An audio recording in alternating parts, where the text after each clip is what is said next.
আপনাকে উত্তর দিতে হবে পার্লামেন্টে কেন আপনার 3 জন সাংসদ ওয়াকফ সংশোধনী বিলে ভোট দিল না। আপনি বোরখা পরুন, আপনি হিজাব পরুন, আপনার চাতুরতা ধরে ফেলেছে। এই বাংলায় আপনি বিজেপিকে ডেকে নিয়ে এসেছেন, এই বাংলায় আপনি পদ্ম ফুলের চাষ করেছেন। আপনি মমতা বন্দ্যোপাধ্যায় বিজেপির সঙ্গে জোট করেছিলেন এই রাজ্যে, আর আপনি হিন্দু পাড়ায় বলছেন এটা মুসলমানের দল, আর আপনি মুসলমান পাড়ায় গিয়ে বলছেন,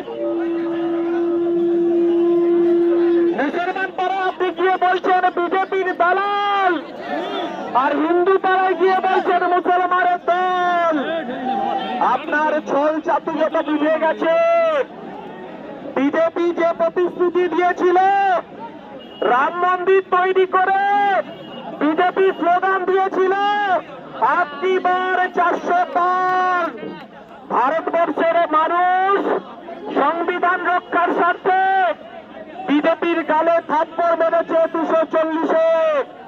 আর মমতা বন্দ্যোপাধ্যায় যদি আপনি মনে করেন 2026-এর বিধানসভা নির্বাচন আপনি জগন্নাথ মন্দির দীঘায় তৈরি করে পার করে যাবেন, এই বাংলার মানুষ সাম্প্রদায়িক সম্প্রীতিকে রক্ষা করে এসেছে। তাই আপনার চাতুরতা এই বাংলার মানুষ ধরে ফেলেছে। আমার আব্বাস সিদ্দিকী বলছে মেরাকের বিনতে 2টি কুসুম হিন্দু মুসলমান, মুসলিম তারা নয়নমণি হিন্দু তাহার প্রাণ। আর আমার আব্বাস সিদ্দিকী বলছে আমার হিন্দু ভাইরা, আমার হিন্দু ভাইরা তারা মন্দিরে গিয়ে ঘন্টা বাজাবে, তারা নিরাপদে শাক বাজিয়ে পুজো করবে, আর আমার মুসলমান ভাইরা তারা মাথায় টুপি পরে মসজিদে নামাজ পড়বে, আর আমার মতুয়া ভাইরা তারা টঙ্কা বাজিয়ে হরিচাঁদ গুরুচাঁদের পুজো করবে, আর আমার লক্ষ্মীকান্ত হাঁসদারা তারা টুসু পুজো করবে, করণ পুজো করবে, জল জমি জঙ্গলের অধিকারের কথা বলবে। তাই এই কথাটা বলতে চাই, আজকে মমতা বন্দ্যোপাধ্যায় টেলার দেখবেন। আমার চেয়ারম্যান বলেছে আমাদের এই আন্দোলন 2026 পর্যন্ত চলবে।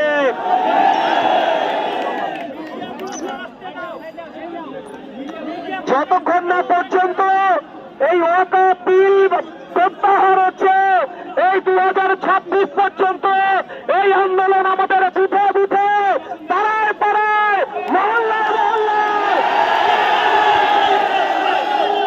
কথা বলে আপনারা যে শান্তি শৃঙ্খলার পরিচয় দিয়েছেন আমরা গর্বিত। আপনারা শান্তি শৃঙ্খলা বজায় রাখার জন্য এই বাংলায় যারা আগুন জ্বালানোর চেষ্টা করছে, যারা হিন্দু মুসলমানের ভোটকে ভাগ করার চেষ্টা করছে, একদিকে শুভেন্দু অধিকারী আর একদিকে মমতা বন্দ্যোপাধ্যায়, আমাদেরকে বুঝে বুঝে দিতে হবে সাম্প্রদায়িক সম্প্রীতি বজায় রাখার মাধ্যমে। তাই ভালো থাকবেন, সাবধানে বাড়ি যাবেন, এই কথা বলে ইন্ডিয়ান সেকুলার জিন্দাবাদ, নওশাদ সিদ্দিকী জিন্দাবাদ, আব্বাস সিদ্দিকী জিন্দাবাদ।